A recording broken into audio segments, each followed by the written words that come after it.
好，直播可以看到呢，在这个机车道上，一棵路树直接横倒在路上，其中呢，这还有一辆机车被压在下面哦，相当吓人。而地点就发生在高雄楠梓的明德路跟外环西路上面。在今天中午11点多的时候，因为市区呢陆续出现平均风速有6级的阵风，所以呢导致说呢这路树承受不住，直接连根拔起倒塌下去。刚好骑车经过的女骑士被砸中，但还好呢，她只是轻微的擦伤，没有大碍。不过不止这一件路树倒塌，在这个林雅这边呢，在早上8点多的时候，大顺3路也有一名男骑士被倒塌的路树给击中，当时呢是也有轻微受伤送医。不过呢，不止这辆机车被压到，另外呢，经过一辆休旅车也被这个路树给砸中了，出动消防人员将人抬上担架来送医。不过呢，这个阵风在这个马娃台风虽然越来越远了，但是呢，气象局也发布了强风特报，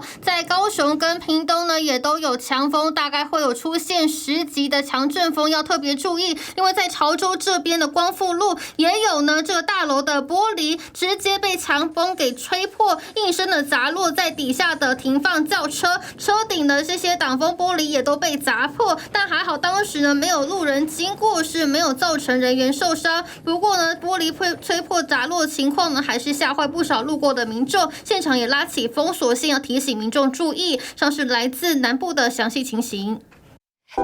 想看最完整的新闻内容，记得下载 TVBS 新闻网 APP。